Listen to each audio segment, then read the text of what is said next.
Well, heidi-ho there, fellow wrestling fans. It's Warren Hayes here with another AEW Dynamite review. Hello, welcome wherever it is you're joining me, whether it's on youtube.com/MrWarrenHayes or on your favorite podcast application. It is a thrill to be able to share my thoughts on the most recent episode, not a recent episode, the most recent episode of AEW Dynamite. Specifically the one that occurred on October 18, 2023. That's what we're going to be talking about today. Thank you for being here. And again, look, you know the rigmarole about the little engagement things, the little things that help out the channel, like likes on YouTube, subscriptions on YouTube, reviews, 5-star reviews, a wink on Apple Podcasts, and 5-star ratings on Spotify help out tremendously. And I would be much obliged if you could give me a hand in that regard and do that, because it does help grow the podcast, everything that I do. So it'd be fantastic if you could do that. I would really, really be appreciative. I don't know why I said it like that. It wasn't even funny. It wasn't even fun. It just looked like a dork now. More of a dork. We got ourselves a Dynamite here, which I'm looking forward to talk about. And overall, I liked it. I thought it was a good episode of Dynamite. Well, there's a couple of things here. I think AEW is starting to prove me right.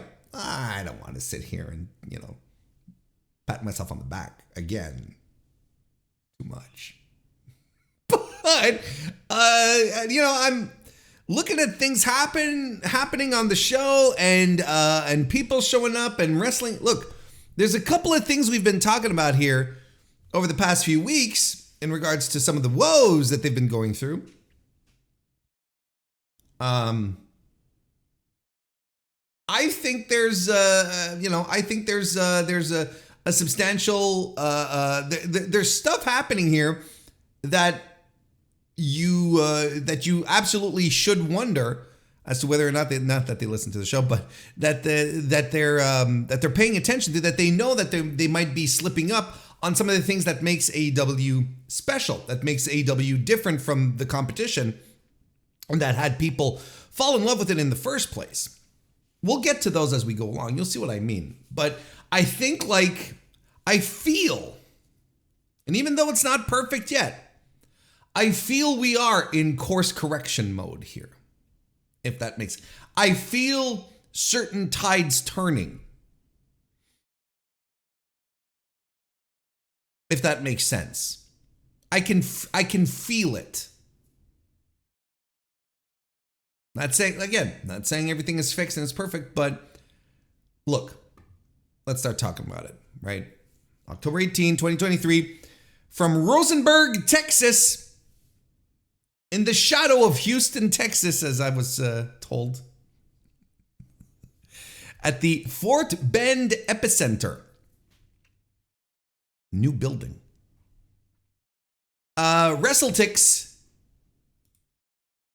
comes out, has their final count for the number of tickets distributed for last night's show at 4,457.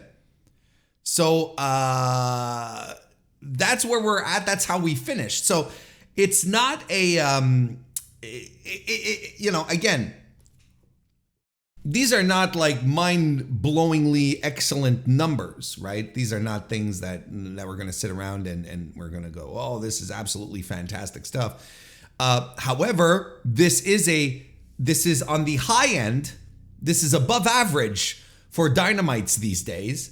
At 4457, which is very, very good, and a significant uptick from where we were just 7 days ago or so. On WrestleTix, on the WrestleTix update, a previous update on October 11, the show had 2,462 tickets distributed. So there was a significant bump there. Why, do you ask? What happened between October 11 and in October 18. Well, on October 12th, Tony Khan announced that Místico was going to be wrestling for Rampage, but they tape Rampage on Wednesdays, that he was going to be wrestling there on Wednesday. And then suddenly, like 2,000 more tickets go out the door. Now there's a lot of discussion around all of this, but listen, there is one thing that you must know, and this is a truth, is that in the world of Lucha Libre, Místico is a draw. He was a draw in the mid-2000s before he left it all behind to head to the greener pastures of WWE. And then when he returned to CMLL a couple of years ago, he returned to this spot where he's drawing people into the building. Like, you want to talk about someone who's getting the casuals in, this is him. This is the guy. And there is more than enough proof to support that. Now, if you're going into a market, in this area of Texas, which has a tremendous lucha fan base, historically speaking, it's always been there. You're bringing in the top star in Mexico, the top lucha star. You're bringing him in. You're thinking that he's not going to move tickets. Let's get real here. Now, AEW did a lot of local promotion. They did a lot of, ticket reductions, BOGOs, and all that stuff. And which, by the way, I think it was Fightful that reported that they're going to be doing more of that moving forward. And they absolutely have to. I mean, good. They should. They need to. They have to. So that's exciting. I think it's exciting that they're going to be doing. So couple that with the drawing power of Místico, and I think that you have a formula for success here. You have a good reason to get the people of the people who live in the shadow of Houston, Texas, to get excited to come to the show. And then on top of that, the tickets are cheaper. I mean, it's a combination of things, don't get me wrong. And I know there's a lot of people who are like, no one likes, I've seen this take so much. No one likes Lucha Libre. No one watches Lucha Libre. Jesus Christ. No one you know. I keep telling y'all, fear the sweeping statement. I told this story before, but I'm not going to tell it now. But, it's something that a prof told me when I was in university years ago that has always stuck with me. Fear the sweeping statement. As we all know, that's not a proper argument. You should never assume that everyone knows what you're talking about. Nobody watches. I know I do it sometimes. It's mostly, for laughs, especially when you go, nobody cares. Nobody watches Lucha Libre. CMLL fills out Arena Mexico every Friday night on a weekly basis. There's tons of people there every Friday night, excuse me. I mean, that's very, centric upon your own experience, which is when you do analysis, when you think about stuff, you have to think outside of your own personal experiences, and you have to look at the data, you have to look at things going around you, you have to get an understanding of what's going around you, because it might not be representative of what you're going through. We had this talk, weeks ago when we were talking about, how everyone was losing their minds that AEW might go to 12 pay-per-views. Well, I can't afford. Well, okay. But that doesn't mean that because you can't afford to buy an AEW pay-per-view every month doesn't mean that it is destined to fail, because not everyone is in your position. And the only way that we're going to figure this out is by doing it, by seeing, look, if AEW does pay-per-views, does 12 pay-per-views a year, will it be a successful model? They did 5 pay-per-views. They did 3 pay-per-views over a 5-week period, just very recently, did over 300,000 buys. I think I think they got to be happy about that. Did you buy everyone? You specifically, did you buy everyone? Probably not. If you did, that's fine too, but you probably didn't. That's all right. It's all right too. But we have to disassociate what our experience says versus, when there's actual observable behaviors and data that go outside of it. Outside of your little bubble where everyone watches the same thing. It's like, well, there's other people that watch other things. No one watches Lucha Libre. I have to disagree with that. I have to disagree rather strongly with that. So Mystico's a draw. There you go. But I mean, it's a big deal. And and for Lucha Libre fans, him versus Rocky Romero for the title, like it's a big deal. Okay. I haven't seen this, I'm trying to keep away from the spoilers. I'm going to watch the Rampage this Friday because I'm going to tune in. This is a match that speaks to me. I'm excited for this. This is a big time match. Even if you're just, if you're just into CMLL, if you're just into Lucha, you're like, oh shit.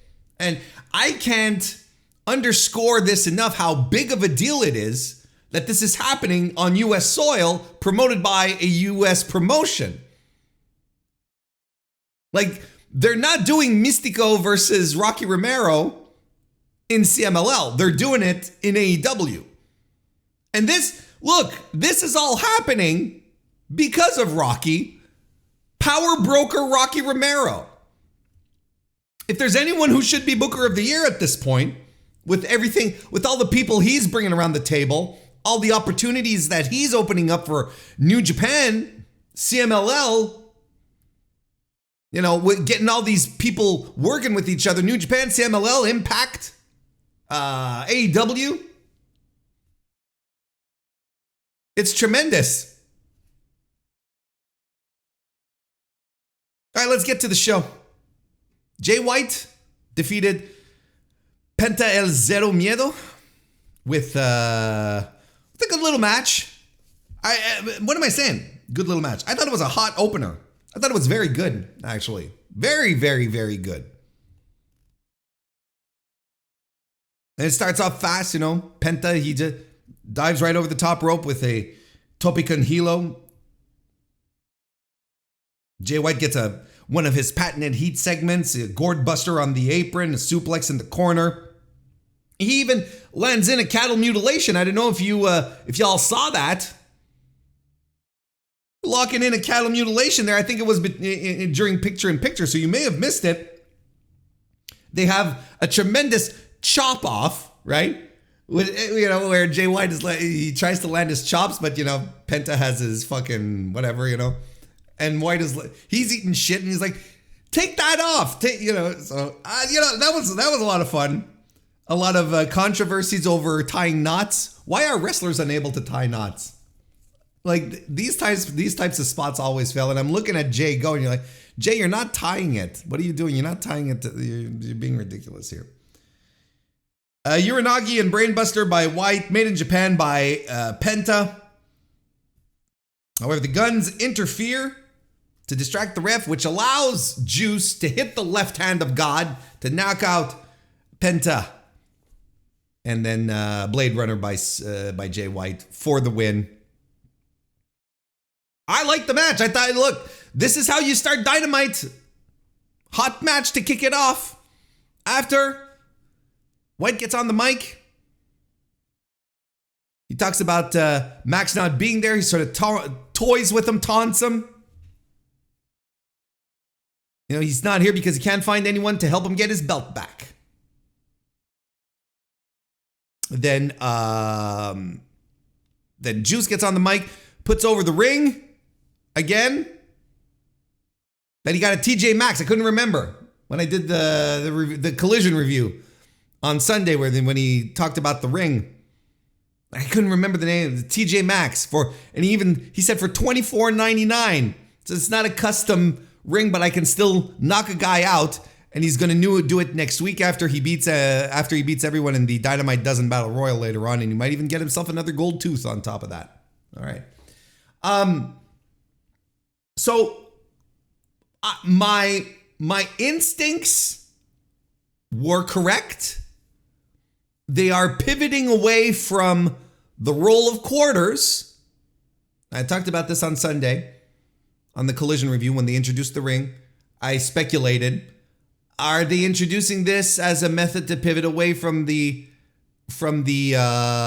quarters, right? Because they introduced the ring and they made sure to show how effective the TJ Maxx ring was for Juice by knocking out dead Christopher Daniels. So now he uses it here. Well, he doesn't use it here, but they're putting it over again. He doesn't use it here, but he'll use it later on. So they're putting it over here again. So I feel like we're doing this instead of the roll of quarters, which I think is a smart move to move away from that. Keep everyone from losing their shit over it. Again, the timing was poor. And I'm still not convinced that we're never going to talk about that again. Because I think MJF is like, he's told the story about the bullies twice. This is going to be part of an angle someday. And they opted to do it here, but it was just poor optics. Wasn't a good time because of world events. So there you go. So look, I fine way to wrap things up. We're getting everything ready for the Dynamite Dozen Battle Royal as well. And then immediately after, MJF is backstage with Renee. So he is here, but he says straight to the cameras, like, you think I'm dopey enough to run out there where 4 guys, 4-on-1? I'm smarter than that. And I'm like, bravo. Indeed. Let's get ourselves some smart baby faces as opposed to, the opposite.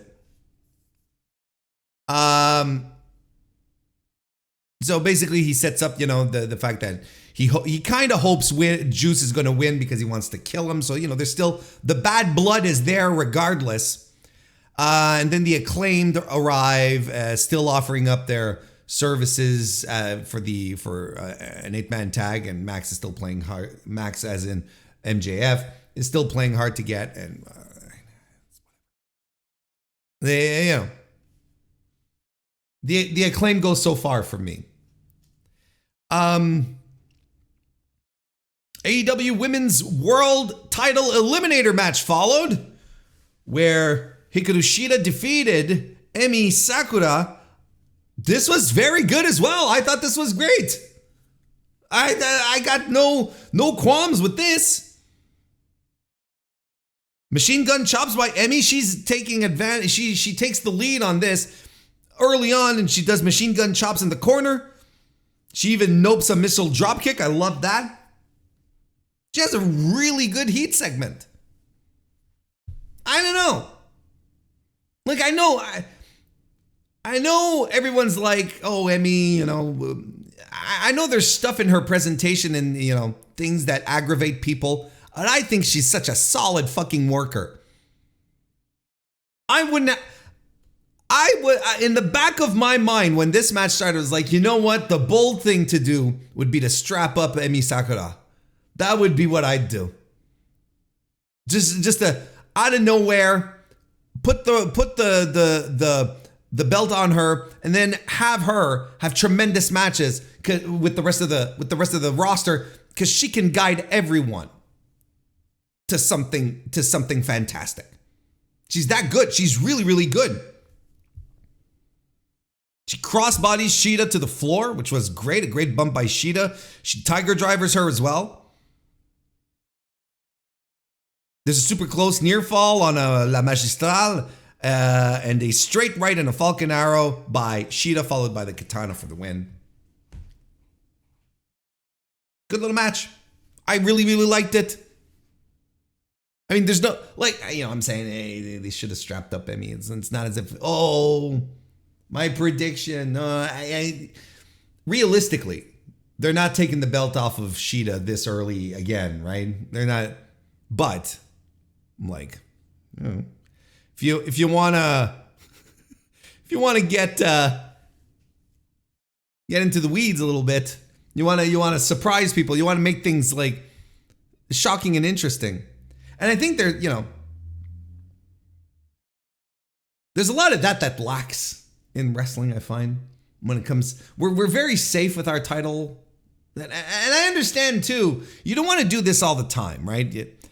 But I feel like sometimes we're so very safe. I not to beat a dead horse here, but Sammy could have won at Elimination Chamber. That would have been a tremendous curveball, and he could have lost at the following Raw. Roman just picks it back up. Because it doesn't matter. You know what I mean? You just create a little something where completely unexpected, where you're just like, holy shit, what are we doing here? Right? That's kind of what I thought they were going to do with Emi here. Well, no. It's kind of what I thought that's what I would have done. Just have Emi come in. Oh, it's an eliminator match. You wouldn't even have won the title. You still would have had another match. But you have her win the eliminator. You're like, holy shit. And then we move into the next match. And then maybe, you're like, okay, well, she can lose here. But then, instead of having an 8-minute match, they can have a 15-minute match. And it'll rule. And Shida has to claw her way to a victory. Or better yet, have Emi win. And I like Shida. That's not the issue. It's not even that. It's just sometimes I just want things to really shock and surprise me. And I just want to, oh shit, bold move, Cotton, kind of thing. That's what I'm looking for sometimes. We get the Adam Copeland sit down with Renee Paquette. His rated R rebuttal, as it was promoted, which I think was funny as hell, because there was nothing very rated R in this rebuttal. It was all very tame, actually. I was expecting to say, "Oh, are we gonna get saucy, or some spicy language? What's the deal here? What are we doing?"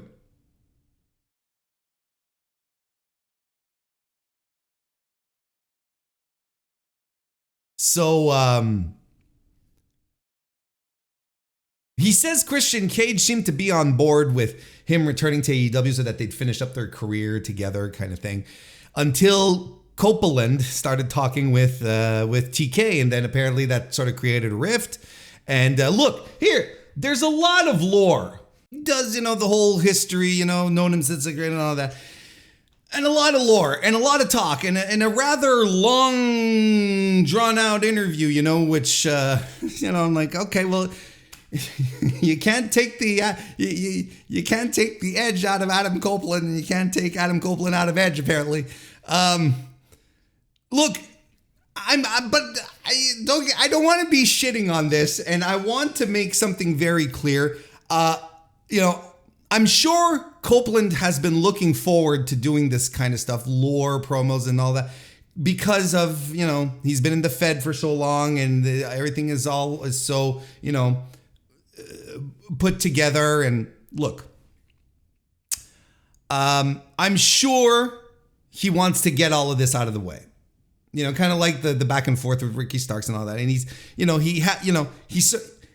and I'm cool with that. I can only feel happy for him that maybe he feels like he has this freedom that he didn't have before, and he wants to take advantage of it, and that's fine, but we're gonna have to move on from this soon. Anyway, he says, he's always been the one to prop up Christian Cage over his career, essentially, and when Nick Wayne and Luchasaurus turn on him and leave him in the dirt, he's going to be the one who's going to prop him up again, kind of thing. So basically what he's saying here is that, and he said it textually, it's not about the television title, it's not about the TNT title, so again, we're in another angle where the titles don't matter, and it's all about friendships. I'm like, okay, all right, let's move on. Let's move on to Wardlow squashing Ryan Nemeth, who did his best, but wasn't good enough. And after the match, Tony Schiavone tries to get a word with Wardlow.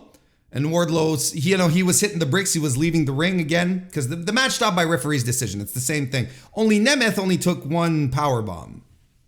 You jerk.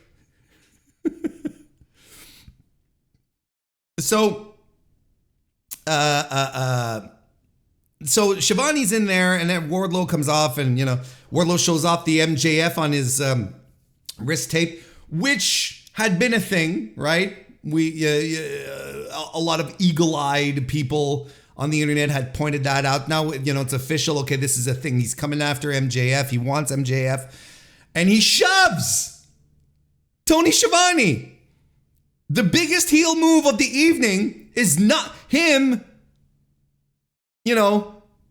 shouldering, giving a shoulder shove to Tony Schiavone, knocking him on his ass. Now that is a heel move. You don't put your hands on Tony. Wardlow.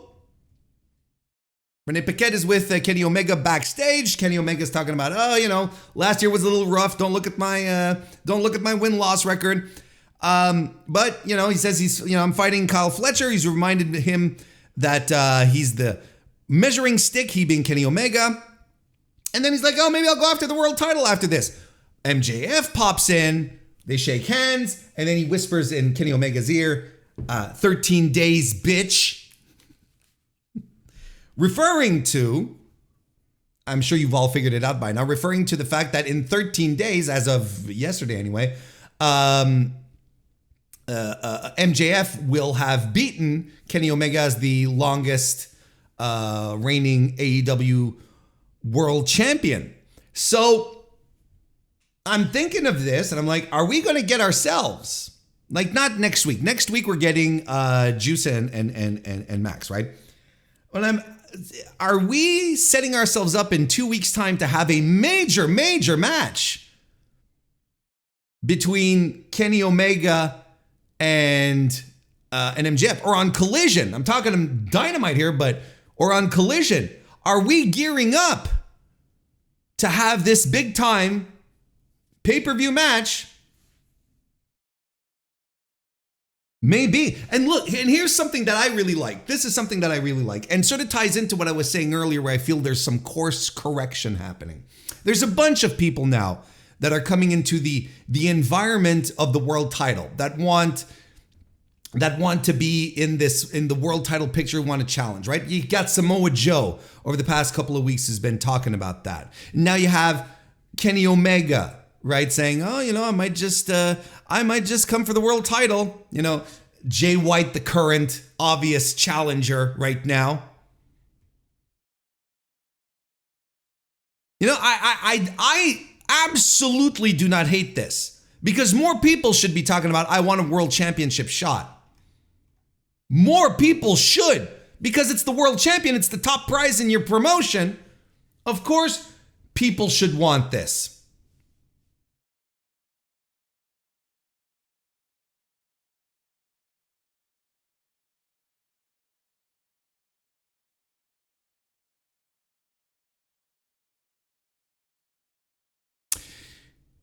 So I'm excited. I'm excited at the prospect, this thought here, of maybe this being a thing that we're setting up. And that the world title is starting to feel important again. It's not just a prop in this story, right? MJF wants his belt back.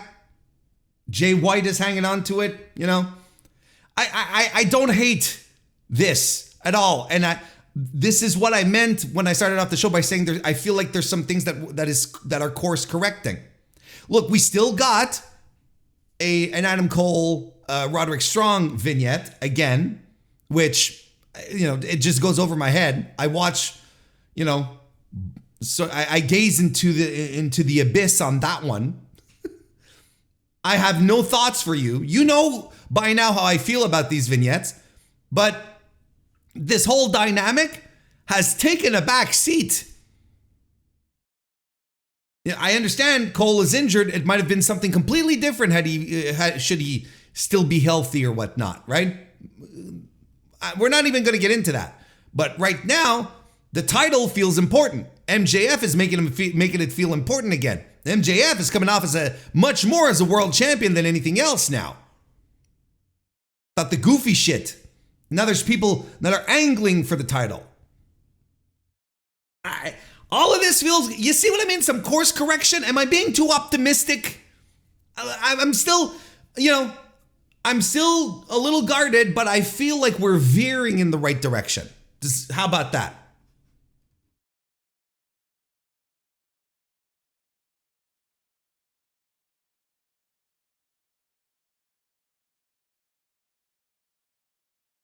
We're back inside the ring for another promo. This time it's Tony Schiavone, who does not welcome Don Callis and his family to the ring. Of course, Sammy Guevara is out with an injury. But we put over Will Hobbs here, who broke Chris Jericho, manhandling him like no other man ever did. And Jericho again this week outselling the beating. I think it's tremendous. This is perfect angle so far. Got no notes. And Hobbs tells this story back like it was in fucking 1998, right? Where he and his grandma, his grandma got him tickets front row to go see Chris Jericho. And Chris Jericho came to the ring and told the grandmother to sit down and told him to shut up. And I'm like, look at this. Powerhouse Hobbs carrying a 25-year-old grudge. I'm so into this shit.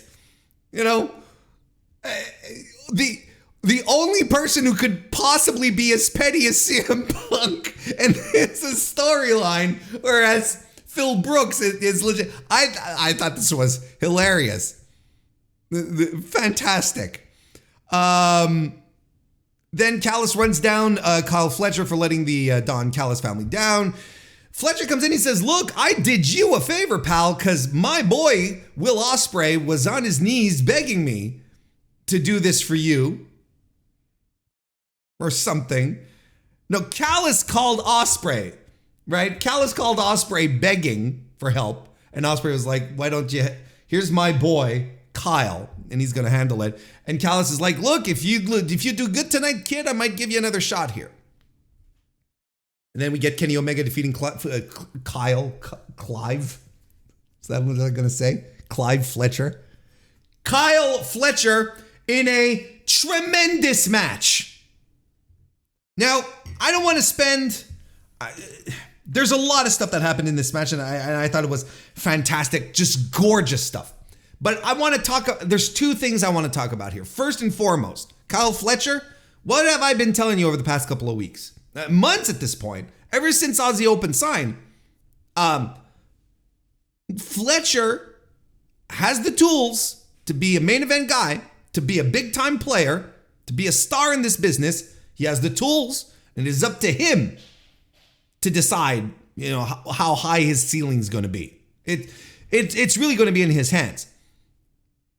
And when Mark Davis got injured and Tony booked him in a singles match, I told you guys and gals and non-binary pals that Fletcher was that TK obviously sees the same thing, and why he's not going to have Fletcher bench. In the meantime, he's like, no, we're going to toss him in. We're going to put him in there with the wolves. We're going to throw him into the deep end, see if he sinks or swims. And look, you put him in a match with Kenny Omega. Look at the magic that happened. Just a fantastic, tremendous match. A match that reminds me of how great Dynamite is. Just how tremendous Dynamite is. And why is this? This leads into my second point. Tremendous because we got Kenny Omega wrestling on the show. And I'm looking at this, I'm like, why isn't Kenny Omega more on television? Now, I understand how complicated everything was over the past year, but now the dark cloud is gone. Why isn't Kenny Omega, one of the best wrestlers on the planet, why isn't he more regularly on Dynamite, on Collision, wrestling? Because I saw this and I was like, this is the Dynamite I signed up for. This is the AEW I signed up for. These superstars, these guys that made me tune in the first place. In the ring, doing cool shit, having cool matches. Hell, you know what? Did you notice? They even did a little story tie-in here with the Callis family, right? So that what's the story, weirdos? You know, what's the story, weirdos? Won't have a thing to say. We'll be able to say, well, because Don Callis has given him another shot here. Like, it all ties in. We even have our little nugget to make this make sense for the people whose brains explode when two wrestlers just want to have a cool match. And by the way, By the way, I know, let me rephrase that. I am convinced that all of these where's the story people finally got to Tony Khan, finally got to creative, which is why they try to do this more and more and so on and so forth, right? Now that all these people are shutting up, but they're just moving the goalposts. They're bitching about other stuff. The point that I'm trying to make here is that all of the where's the story weirdos have just moved on to complain about something else. They're not giving props. They're not saying, masterful move here, Tony. We recognize the efforts you're putting in. Thank you for accepting our criticism. No, they're just off to bitch about something else. That's all. And we have to stop caving to these morons, to these bozos who take up so much airspace, who take up so much mind space on Twitter, an application that is on the downturn, that people overvalue, and that in the next couple of years will very likely be completely irrelevant. It's only relevant to people who are on the app. Trust me. So it had it all here. We got the cool match, we got the tie-in, and we got Kenny Omega just tearing the house down, reminding us why he's so fucking good. And I've sat here for weeks at this point, more and more that we've been talking about AEW's woes with attendance and why, why aren't we getting better ratings? Everything is sort of, there's a good solid baseline. Why aren't we going to stuff? And I'm like, the people that we got brought in to begin with have not been properly featured. The Elite, the Bucks, Omega, Page, they're not being featured anymore. When AEW was riding high, who was on top? Last week, we had former big name WWE guys in the ring on every match.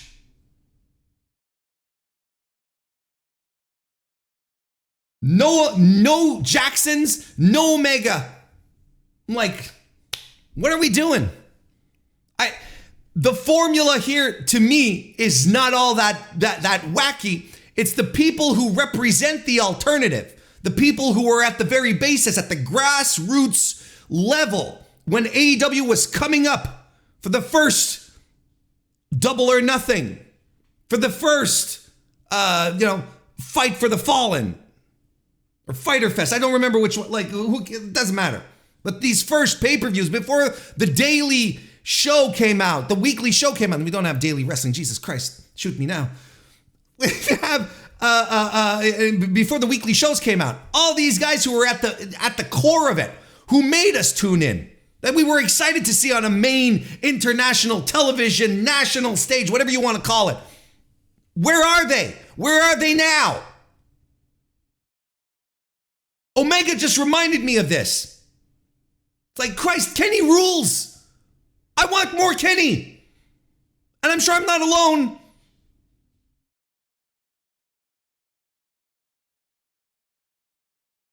Anyway, tremendous match. Then we had AEW trotting out local boy Lance Archer to defeat Dollar Store Nick Jackson, Barrett Brown. At first I was like, wait, is that? It's like, he was kind of like a mix of both Matt and Nick. Did you? I don't know. But good little squash for Lance. I feel like they just trotted him out because it was, he's a hometown boy. Local babyface Lance Archer. But I'll tell you what, I liked his squash a lot more than Wardlow's anyway. They're debuting a remix of Swerve's theme on YouTube on Friday, and I'm glad they're doing that because I was like, oh, do I have to sit through a music video when I just want to watch wrestling? And thank God they didn't. Kudos. Nothing against Swerve or, anyone involved. That's not the issue. It's just like, I don't want to watch music videos when I'm watching wrestling. You know what I mean? Nana's talking about how exciting it is. He's with Swerve, and Swerve is, he's like, he should be celebrating being the TNT champion, but Hangman Page fucked it up for him. And now it used to be business. Now it's personal. Let's go. And if it's personal, I want, home invasion, Nick Wayne home invasion Swerve on this. This is the guy I want. Bring the gates, have them just be brutal and vicious, and you just be like this master puppeteer. This is what I want.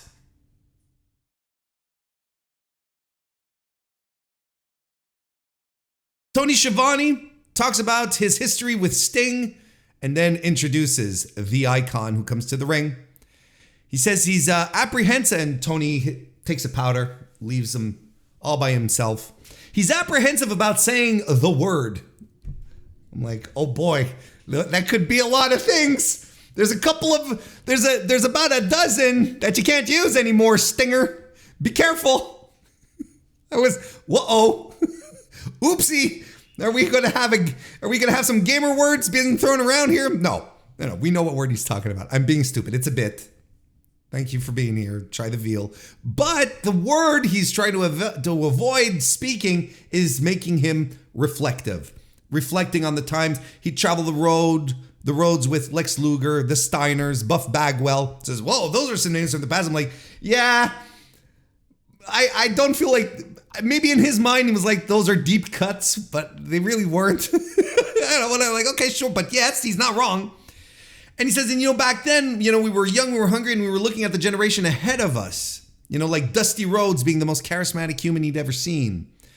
And then he gives props to Hulk Hogan. That was a choice. Lots of boos from the crowd. Good on you, Texas. Rosenberg, because they even had Sting chant, say Rosenberg, right? But yeah, so, he's like, it's a choice to put over noted racist Hulk Hogan, right? Serial liar, noted racist Hulk Hogan. But he says, look, nonetheless, he taught me shit. Oh, I bet he did. And of course, he gives a lot of props to Ric Flair. That is, you can't talk about Sting's history without Ric Flair. It's intertwined. It's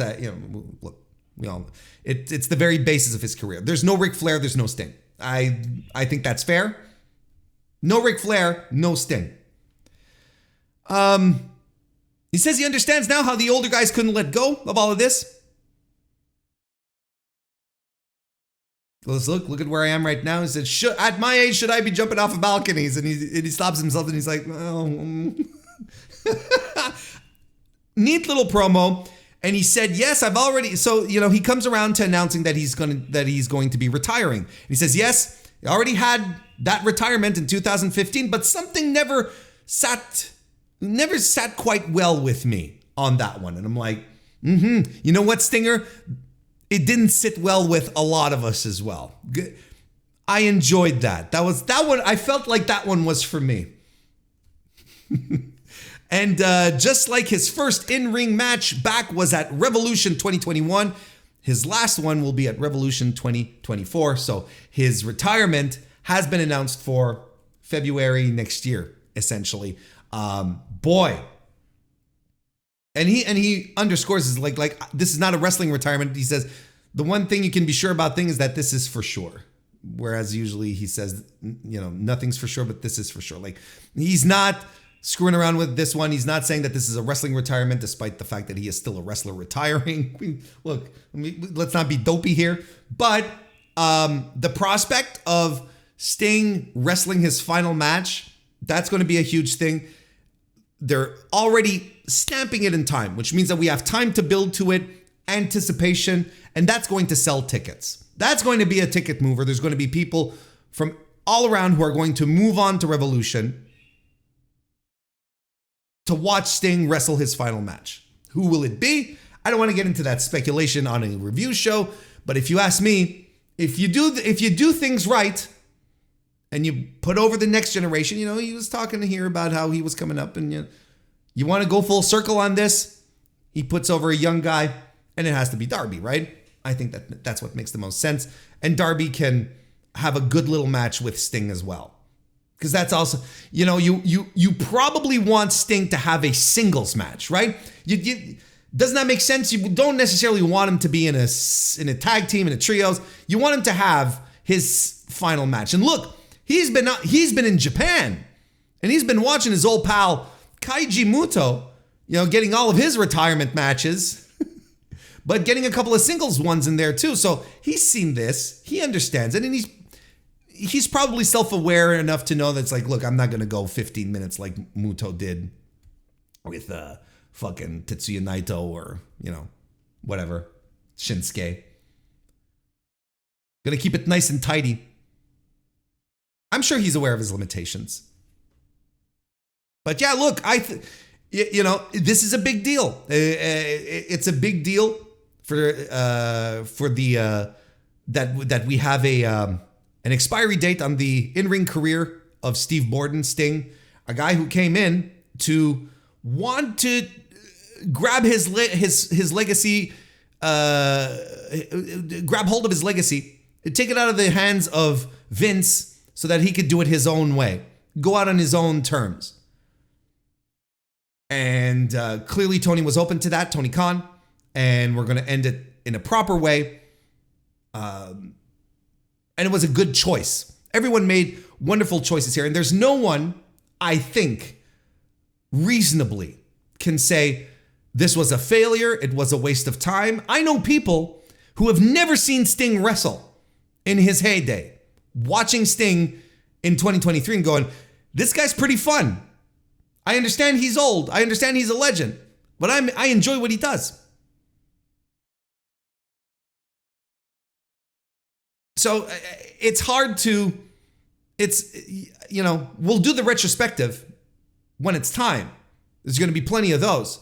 But, off the top of my head, you couldn't have asked for a better final stretch of a career other than sitting at home and waiting, on a WWE Contracts legend, waiting for a reboot of The Legends House or whatever the fuck,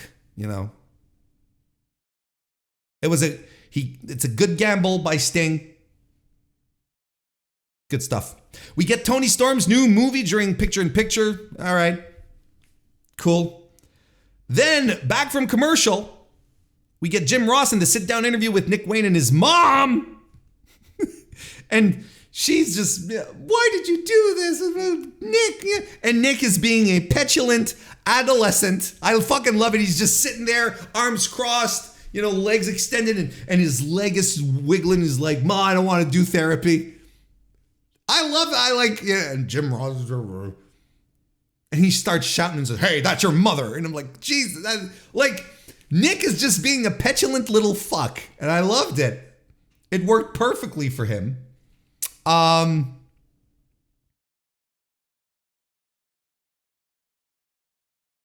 He calls her a terrible mother, he being Nick. He takes off but Christian arrives. No, wait, Christian pops in, puts his hand on Nick, and the whole place explodes, right? The arena goes, ah! And he's there and he's holding his shoulder and he said, and he says, you ready to come home? And I'm like, oh, Jesus. He's so good. And Nick starts to leave and look, there's a little skirmish. That's when Nick calls her a terrible mother. She slaps him across the face. And he says, you're dead to me? God, pro wrestling families are weird. And then Christian leaves with Nick. He escorts him out. And as Christian is leaving, he turns to Nick's mom and he says, you should have picked up the phone. He just never forget. Everything matters. Everything counts. It's all tremendous. But then there's fighting on the other side of the door, and Darby Allin is attacking Nick Wayne, and then this spills into the arena, despite the fact that this was obviously a pre-tape.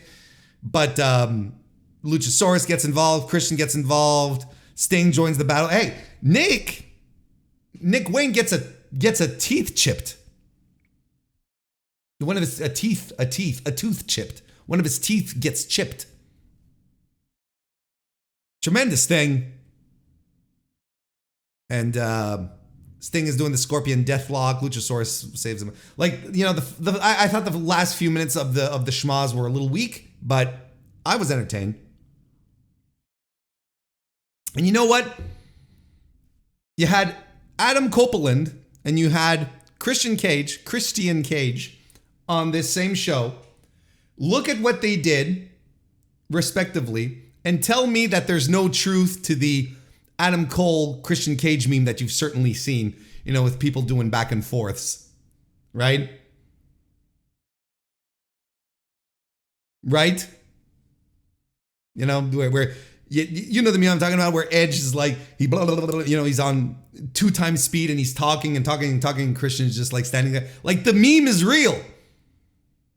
You know, Edge talked nonstop for like 3 minutes, like nonstop, just like talk. Christian Cage pops in. He says 2 lines, and everyone's nuts for it, right? It's like, look, I don't know. Then we have Renee Paquette, who's with the Best Friends and Hook, and basically they're starting to set up matches for Battle of the Belts this weekend. Did you guys know it was about it? Are you excited? What is your level of excitement for Battle of the Belts? Leave a comment. Statlander is going to be challenge. She's opening the gates, and she wants Willow Nightingale to challenge her. She says she's a friend, someone she cares and cares about and respects. Language, Warren, it's not that hard. And Orange Cassidy, you know, he's like, yeah, didn't know what you got till you're gone. Do a bit. He's like, okay, well, I got something to prove. Okay. We don't know who his opponent is as I'm recording this, which is on Thursday over lunch. Maybe it's happening right now and I don't know. And then we had the Dynamite Diamond Ring Battle Royal, where Juice Robinson defeated a bunch of people. And I was looking at the, once all these people were in the ring, I was like, look at all these schlubs in the main event of the show. Like, I understand why this was in the main event, especially, you know, with the MJF involvement and all that. Like, I understand it is a main event angle, but this was not a main. What are we doing here? John Morrison? Matt Sydal? Jake Hager? 2.0? Again, I like these guys enough, but this is my main event. This is my battle royal. Dustin's here. Okay. Dan Garcia. Cool. Commander is there just to continue the ongoing tradition of WCW Nitro of using luchadors to put the heavyweights over. I'm like, what the fuck? What am I watching? What is this? What you're ending the show on? It's not, you know, I'm already like, I already don't care much for, you know, running, you know, battle royals. I'm not a big fan. It's like, let's just get to the final 3-4. Let's just, as soon as possible. You know, I'm sitting there and I'm looking at John Morrison doing fucking spinneroonies in the middle of this match. I'm like, let's take it home, guys. What are we doing here? Why is this main eventing with these, you know, the C team? You know, the Hardys. What are we doing? I get it. People still love the Hardys. It's giving them something to do, I guess. And don't get me wrong, my Commandant, I think he's fantastic. But he hasn't won a match in the Tonyverse. The extended AEW universe, you know. The final 3, Garcia, Robinson, and Max Caster. You know, Max Caster trying to... look, Juice pulls out the ring and uses it on Max Caster to get the win. So, it's MJF's friend by proxy. Meanwhile, Jay White, the most interesting part of this was Jay White and MJF fighting at the top of the ramp and Max getting the better of him and then grabbing the title again, right? And being like, I got you home, baby. But then what does Juice, not Juice, but Jay do? He low blows him and he takes a powder with the title, right? Which, we're continuing the angle. It's not as if Max doesn't want the title. Juice is just, Jay is too wily, as he should. He's a smart wrestler. So, I like the angle. I love the Jay White MJF stuff so far. I think it's tremendous stuff. Quarters hiccup, okay. But I think it's still tremendous. Little unfortunate situation there with the quarters, but other than that, you can't ask for a better wrestling angle here. It's just simple and it's effective and it works. And then you have Juice Robinson making a point to use the ring again. So again, I'm convinced we're letting go of the quarters. We're doing this now. And I think that's fair. And I think that works. And I think that's fine. And I think I enjoyed this episode of Dynamite. I thought it was good. Great? No, but I thought it was good. I was thoroughly entertained. I think the weak point is the main event. I really think the weak element of this show was the main event. I thought everything else was, there's some things I didn't like as much, but I think overall, some fantastic stuff. Solid wrestling and a great match. One legitimately great match. With Omega and Fletcher, and Jay White and Penta had a tremendous one as well. The women had, the wrestling was here. As we say in French, c'était au rendez-vous. But that main event,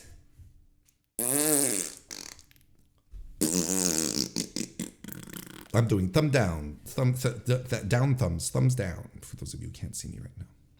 There you have it. That was the show. That was Dynamite. That was my review.